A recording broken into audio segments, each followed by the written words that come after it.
Hello, this is Dustin with Home Mender, and today we talk caulk. Not as scary as you would think. I'm going to show you how to load it up, nip the tip, lay it down, smear it out, and then you'll be the caulk master. I'm going to show you how. Let's get to it.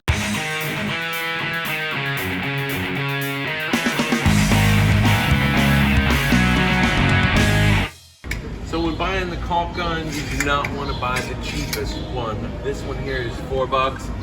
But the cheapest one is going to continue to drip out after you hit the brake. So the next step up is this $8 dripless caulk gun, and notice the hook so you can hang it on stuff while you're working. So really only a couple different kinds of caulks. There's ones that can be used inside the house and ones that need to be used outside the house. For the inside house, you got the paint projects over here, the painting caulk, and the kitchen and bath goes by the wet areas of your home. Used around sinks and tubs. They've got the white and the clear, and then they also have like a gloss biscuit if you have almond or beige. When you don't have a matching color, you should use clear. And then we've got the painter's caulk. Painter's caulk is for caulking wood trim to walls and such, anything that's going to be painted.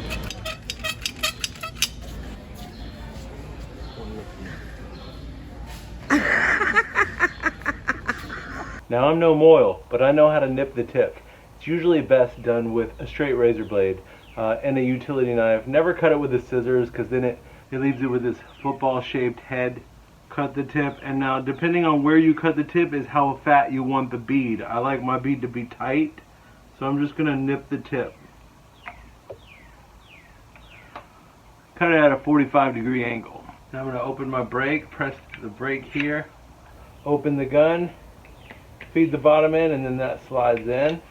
Make sure your back end goes in to the tube. There's a couple different ways you can caulk. You always want to make sure it's clean and dry.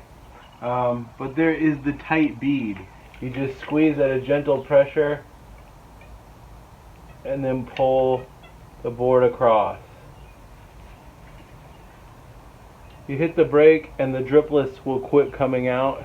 If you don't have a dripless gun, then it's going to continue to gush on you. And I like to have scratch paper to wipe it off on. Now you can also do the 1/4-inch finger trowel. Just apply the same amount of pressure to gently smooth out the caulk line. This is good on tubs. Wherever your line doesn't look good, go ahead and smooth it out like that. Now for a fatter bead, you get a fatter tip. Lay it in there the same way, nice fat bead. Try not to put on more than you need. Now I'm gonna also do the 1/4-inch finger trowel, but I'm gonna apply like just a softer pressure and consistent. Wipe off the extra. Now this is what most people end up with, is the goopy fingerprints, and then they leave it. It's always the $1 million caulk job with the wet yellow sponge. Now if we wanted to glue something down using some adhesive caulk, you could do this line here.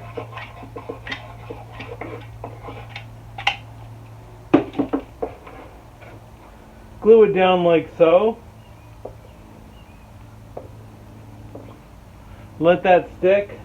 But if you really want it to adhere, go ahead and caulk the back and caulk the front line as well. Big yellow sponge. Missed a little spot here. Go over it. Finger trowel. A couple more things to remember about caulks. Don't caulk wood trim. It just floats. It doesn't get any caulk. Any caulk that put on a baseboard should be painted. You can use outside caulks inside, but you can't use inside caulks outside. So that's it. All the secrets. You see what's going on. It's just the 1/4-inch finger trowel and the big yellow sponge. That's how to have an amazing caulk job. Now you know. So that's it. I hope I took the mystery out of caulk for you. Don't let the caulk aisle intimidate you. There's only really a few caulks over there. So now that you know, don't you have some bathtubs to do? So for Home Mender, I'm Dustin. I hope you learned something today, and if you did, don't forget to click subscribe. Thanks for watching.